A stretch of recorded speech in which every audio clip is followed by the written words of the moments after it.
말씀은 열왕기상 6장 14절에서 38절까지입니다.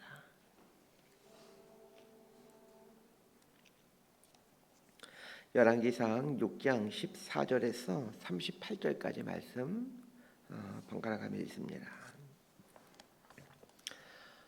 제가 먼저 읽습니다. 솔로몬이 성전 건축하기를 마치고 백향목 널판으로 성전의 암벽 곧 성전 마루에서 천장까지의 벽에 입히고 또 잣나무 널판으로 성전 마루를 넣고 또 성전 뒤쪽에서부터 20규빗 되는 곳에 마루에서 천장까지 백향목 널판으로 가로막아 성전의 내소 곧 지성소를 만들었으며 내소 앞에 있는 외소 곧 성소의 길이가 40규빗이며 성전 안에 입힌 백향목에는 박과 핀 꽃을 아로 새겼고 모두 백향목이라 돌이 보이지 아니하며 여호와의 언약궤를 두기 위하여 성전 안에 내소를 마련하였는데 그 내소의 안은 길이가 20규빗이요 너비가 20규빗이요 높이가 20규빗이라 정금으로 입혔고 백향목 제단에도 입혔더라.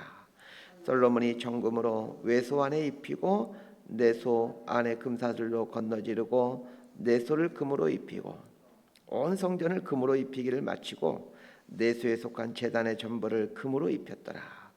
내소 안에 감람나무로 두 그룹을 만들었는데 그 높이가 각각 10규빗이라.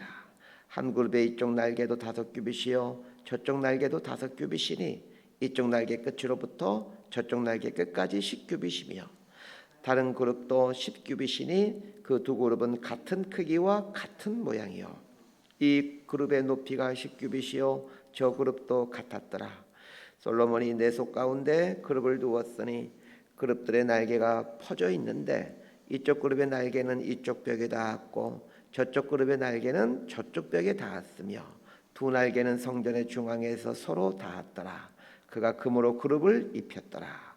내 외소 사방벽에는 모두 그룹들과 종려와 핀꽃 형상을 아로 새겼고 내외 성전 마루에는 금으로 입혔으며 내소에 들어가는 곳에는 감람나무로 문을 만들었는데 그 문인방과 문설주는 벽의 5분의 1이요 감람나무로 만든 그 두 문짝의 그룹과 종려와 핀꽃을 아로 새기고 금으로 입히되 곧 그룹들과 종려에 금으로 입혔더라. 또 외소의 문을 위하여 감람나무로 문설주를 만들었으니 곧 벽의 4분의 1이며 그 두 문짝은 잣나무라 이쪽 문짝도 두 짝으로 접게 되었고 저쪽 문짝도 두 짝으로 접게 되었으며 그 문짝의 그룹들과 종려와 핀꽃을 아로 새기고 금으로 입히되 그 새긴 데에 맞게 하였고 또 다듬은 돌 3켜와 백향목 두꺼운 판자 1켜로 둘러 안뜰을 만들었더라. 넷째 15월에 여호와의 성전 기초를 쌓았고 38절 함께 읽습니다. 11째 해 불월 곧 8째 달에 그 설계와 식양대로 성전 건축이 다 끝났으니 솔로몬이 7년 동안 성전을 건축하였더라. 아멘. 열왕기상 5장부터 솔로몬이 지어가는 성전에 대한 이야기가 나오고 있습니다. 어제 본문은 성전의 외부가 건축되는 내용이었습니다. 오늘 본문은 이 성전 내부 공사하는 이야기들이 나오게 됩니다. 성전의 외부도 중요하지만 내부는 더 중요합니다. 내부의 장식은 이제 많은 것들을 상징해 줍니다. 성전은 성소와 지성소로 나눠지게 되는데 성전의 핵심은 지성소라 할 수 있습니다. 성소도 중요하지만 더 중요한 게 지성소이죠. 지성소는 하나님의 임재를 상징하는 곳입니다. 그 지성소 안에 법궤가 있고 그 법궤 안에 하나님의 말씀인 율법이 들어있고 그래서 그곳에 하나님이 함께 하시는 곳, 하나님이 임재하시는 곳이다. 이렇게 생각하시면 됩니다. 성소는 제사장만이 들어갈 수 있는 곳입니다. 우리는 하나님 나라의 제사장들입니다. 하나님이 계시고 하나님의 제사장이 있는 곳, 이곳이 성전인데 이 성전이 참 중요합니다. 그러면 성전은 무엇을 의미할까요? 여러 가지를 의미하기도 합니다. 학자들마다 따라서 조금씩 다르게 설명하고 나는데 어떤 학자분들은 천국을 의미한다. 어떤 분들은 예수 그리스도를 의미한다. 이렇게 말하곤 합니다. 14절부터 8절까지 말씀 함께 읽습니다. 시작. 솔로몬이 성전 건축하기를 마치고 백향목 널판으로 성전의 암벽 곧 성전 마루에서 천장까지 벽에 입히고 또 잣나무 널판으로 성전 마루를 넣고 또 성전 뒤쪽에서부터 20규빗 되는 곳에 마루에서 천장까지 백향목 널판으로 가로막아 성전의 내소 곧 지성소를 만들었으며 내소 앞에 있는 외소 곧 성소의 길이가 40규빗이며 성전 안에 입힌 백향목에는 박과 핀 꽃을 아로 새겼고 모두 백향목이라 돌이 보이지 아니하며. 성소는 지성소와 성소로 구분이 됩니다. 성소라는 말은 거룩한 장소라는 뜻입니다. 영어로는 the holy place 이렇게 나와 있습니다. 성소라는 말 자체에 이미 거룩한 곳이라는 뜻이 담겨 있습니다. 그런데 그보다 더 거룩한 곳을 표현하기 위해 지성소라는 표현을 씁니다. 지성소라는 말은 우리말로 하면 지극히 거룩한 장소 이렇게 이해하시면 될 것 같습니다. 영어로는 Holy of Holies, 히브리어로는 코데시 하코다심 이렇게 나와 있습니다. 거룩한 곳 중에 거룩한 곳, 즉 가장 거룩한 곳 이런 뜻입니다. 오늘 본문에서는 이제 지성소를 내소라고 이렇게 표현하고 있는데, 그리고 성소를 외소라고 표현하고 있습니다. 이 성소라는 이 건물의 3분의 1은 지성소이고 3분의 2는 성소입니다. 그러니까 성소 출입구에서 저 안쪽은 지성소이고 바깥쪽은 성소인데, 성소는 지성소의 2배의 크기입니다. 지성소는 길이와 너비와 높이가 각각 20규빗입니다. 20규빗은 약 9m에서 10m 정도입니다. 지성소가 약 한 10m 정도의 정사각형인 반면에 성소는 직사각형입니다. 성전은 돌로 지어졌습니다. 그러나 안에서는 돌이 하나도 보이지 않습니다. 밖에서 보면 돌이지만 안에서는 돌이 하나도 보이지 않습니다. 겉은 돌이고 안은 나무입니다. 성전 내부는 백향목이라는 나무로 천장부터 시작해서 벽과 바닥까지 입혀져 있습니다. 백향목의 특징은 조금씩 자라서 수백 년 동안 곱게 자란다라는 특징이 있습니다. 그래서 내구성이 강해서 가구로 사용하기에 참 좋습니다. 수백 년 동안 하늘 향해 올곧게 자라는 백향목이 갖고 있는 의미는 영원함입니다. 백향목이라는 말에 담긴 그 의미가 영원하다 이런 뜻을 갖고 있습니다. 이 백향목이 갖고 있는 또 하나의 의미가 있는데 생명을 상징합니다. 성전의 내부 전체가 백향목으로 입혀져 있다라는 말은 하늘나라는 영원한 곳이고 생명이 풍성한 곳이다 이렇게 해석해 볼 수 있고, 또 성전이 예수 그리스도라고 해석한다라면 예수 그리스도는 영원하신 분이시고 생명 그 자체이시다 이렇게 해석할 수가 있을 것 같습니다. 이 영원함과 생명을 하나로 묶게 되면 영생이 됩니다. 영생이라는 말은 영원한 생명이라는 뜻입니다. 천국에서의 생활 방식은 하나님 앞에서 제사장으로 살아가는 것입니다. 천국은 무엇인가를 하는 것이 아닙니다. 그냥 하나님 앞에 서서 살아가는 것입니다. 어떤 모습으로 있게 됩니까? 생명으로 충만한 가운데 영원히 살아가는 것이 천국입니다. 우리는 생명으로 충만하다는 것이 무엇인지를 잘 알지 못합니다. 왜냐하면 우리가 살고 있는 이 땅은 사망의 것들로 가득 차 있기 때문입니다. 미움, 다툼, 시기, 살인, 포화, 가난, 굶주림, 빼앗음, 전쟁, 슬픔, 고통, 외로움 등등 이런 모든 것들이 다 사망의 것들이라 할 수 있습니다. 생명이 충만하다라는 것은 이런 모든 사망의 것들이 전혀 얼씬거리지 못하는 상태라는 얘기입니다. 성전의 겉이 돌로 지어졌다라는 것은 이 세상에 속한 어느 무엇도 이 안으로 침투하지 못한다는 뜻입니다. 사망과 관련된 것들이 전혀 얼씬거리지 못하게 성전의 밖은 돌로 되어 있고, 혹시 그럼에도 들어오게 될까봐 그 안은 백향목으로 덧입혀져서 이 성소 안으로 아무것도 들어오지 못하도록 그렇게 단단하게 막혀져 있습니다. 성전 안에는 백향목으로 천장과 벽과 바닥이 되어 있는데 그 벽에는 이제 그림들이 새겨져 있습니다. 18절을 보면 이렇게 나와 있습니다. 성전 안에 입힌 백향목에는 박과 핀 꽃을 아로 새겼고 모두 백향목이라 돌이 보이지 아니하며. 백향목 나무 벽지가 발라져 있다고 생각하시면 되는데, 그 백향목 나무로 이제 벽지처럼 발라져 있는데 거기에 이제 문양을 새겨 넣었습니다. 그 문양은 박과 핀 꽃의 문양입니다. 박은 그 흥부와 놀부에 나오는 박인데 중동 지역에는 흥부 놀부에 나오는 그런 큰 박은 없고 호리병처럼 생긴 그런 작은 박들이 있습니다. 이 박은 아주 중요한 특징이 있습니다. 중동 사람들에게 있어서 박은 시원한 그늘을 의미합니다. 박은 잎사귀가 아주 큰 식물입니다. 이제 우리 호박도 박의 일종인데 호박을 보시게 되면 잎사귀가 아주 넓직넓직하지 않습니까? 요나서에 보게 되면 요나가 그 아수르의 니느웨 성에 가서 회개의 메시지를 선포할 때 그것이 너무 더운 곳이죠. 중동 지역이니까. 쉴 만한 곳을 찾지만 그 더위를 피할 만한 쉴 곳이 없습니다. 그때 하나님께서 박넝쿨을 예배해 주십니다. 이 박넝쿨을 보고 요나가 크게 기뻐하죠. 요나가 박넝쿨 아래에서 그 뜨거운 햇살로부터 이제 피해서 쉬고 있습니다. 그런데 박넝쿨 아래에서 쉬고 있는데 하나님께서 벌레 한 마리를 보내서 이 박넝쿨을 갉아먹게 합니다. 그래서 이 요나가 하나님께 뭐라고 합니까? 나를 죽여주십시오. 이렇게 간청합니다. 박넝쿨이 없어졌다고 자신을 죽여달라고 하죠. 중동 지역에서 박넝쿨은 생명과 직결될 만큼 아주 시원한 그늘을 제공해 줍니다. 우리나라 사람들은 이 그늘에 대해서 큰 의미를 부여하지 않습니다. 왜냐하면 그렇게 덥지도 않은 지역이고 또 큰 나무들이 있기 때문에 그늘이 쉽게 제공되기 때문입니다. 우리가 잘 부르는 그 복음성가 중에 하나님은 너를 지키시는 자라, 거기에도 나오게 되면 하나님 우리의 그늘 되어 주신다라는 그런 표현도 나오고 전능자의 그늘이라는 어떤 그런 책 제목도 있지 않습니까? 이스라엘 지역에는 날씨는 엄청 더운데 쉴 만한 그늘도 없고 나무도 없습니다.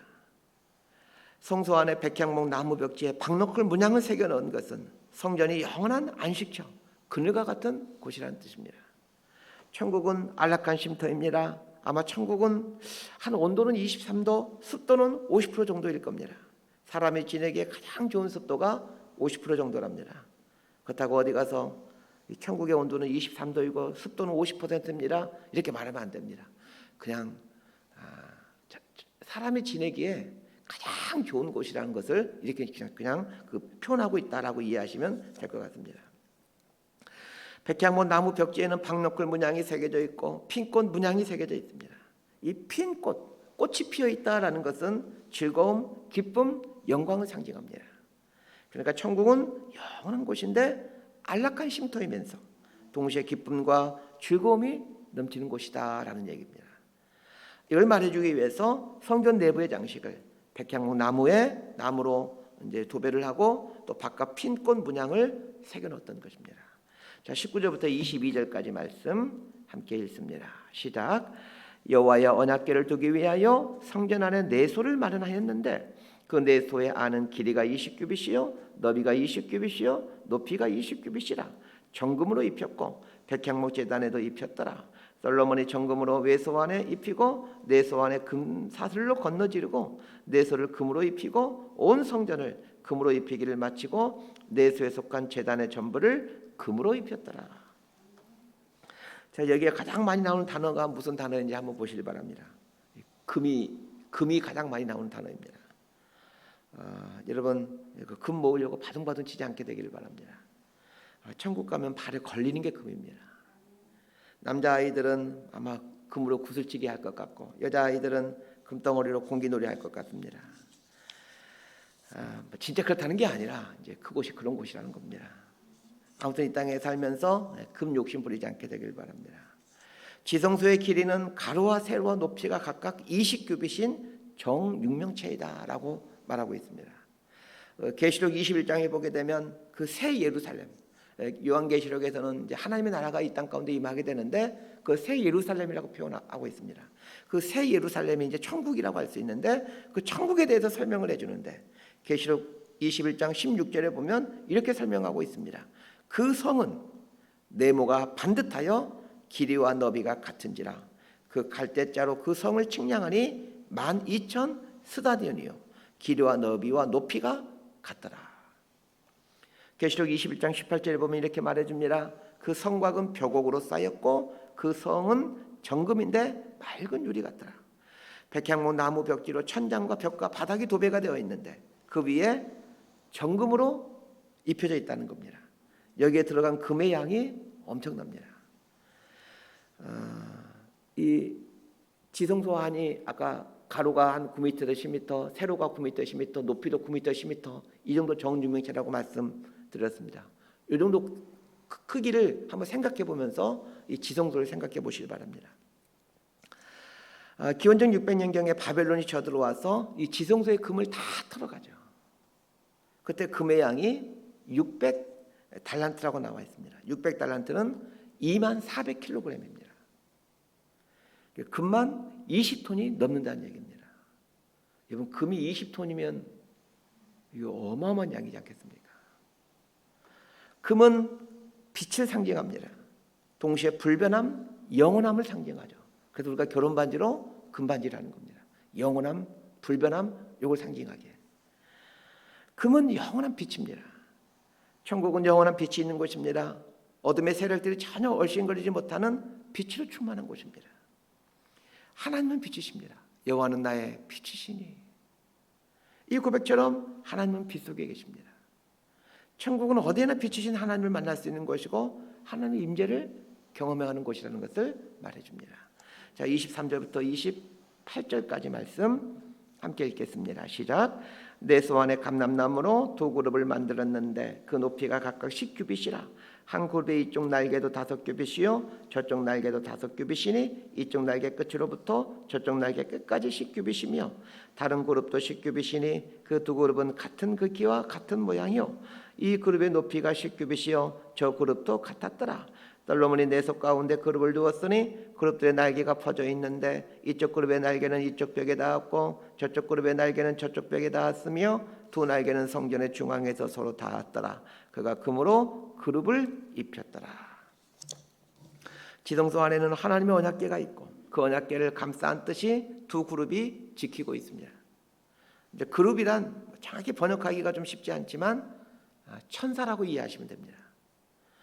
그룹이란 단어가 성경에 처음 등장하는 것은 아담과 하와가 선악과를 따먹고 에덴 동산에서 쫓겨날 때입니다. 하나님께서 그 그룹을 에덴 동산 동쪽에 두심으로 에덴 동산의 문을 지키게 하셨다라고 나와 있습니다. 그룹이 나오는 또 다른 것은 이사야서입니다. 이사야서 6장에 보면 이사야가 성전에서 환상을 보게 되는 장면이 나옵니다. 이사야서 6장 1절에서 3절을 제가 읽어드리겠습니다.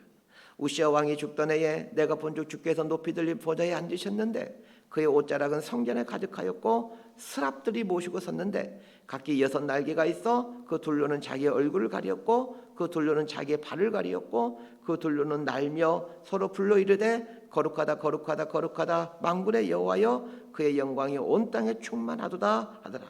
자, 여기에 스랍이라는 단어가 나오는데 이 스랍이 그룹입니다. 우리말로는 천사 이렇게 이해하는 게 좋을 것 같습니다. 지성소 안에 두 그룹을 감람나무로 만들고 그 위에 금으로 입힌 다음에 하나님의 언약궤를 이제 지키게 합니다. 이 두 천사의 역할은 그 하나님의 언약궤를 지키는 역할입니다. 두 그룹이 서로 날개를 이어서 언약궤를 지키고 있는데 그룹의 한쪽 날개의 길이가 5규빗입니다. 한 그룹당 양 날개가 있으니까 10규빗이고 그런데 이제 그룹이 두 개가 있으니까 20규빗이 되는 거죠. 지성소의 너비가 20규빗이기 때문에 이쪽 벽에서 저쪽 벽까지 이제 그룹의 날개가 다 있게 되는 그런 형국입니다. 두 그룹의 날개가 지성소 안에 가득 차 있는 형상을 나타내고 있고 이 두 그룹은 하나님의 임재를 의미하는 언약궤를 지키고 있습니다. 자, 이거는 뭘 의미합니까? 그룹은 하나님의 영광과 하나님의 거룩함을 상징합니다. 두 그룹의 날개가 이제 이쪽 벽에서 저쪽 벽까지 닿게 하여 그 지성소 안에 가득 차게 함으로 지성소 안에는 하나님의 영광과 하나님의 거룩이 가득 차 있다라는 것을 말해주는 겁니다. 또 하나 주목해야 될 것은 한 그룹이 아니라 두 그룹이라는 것입니다.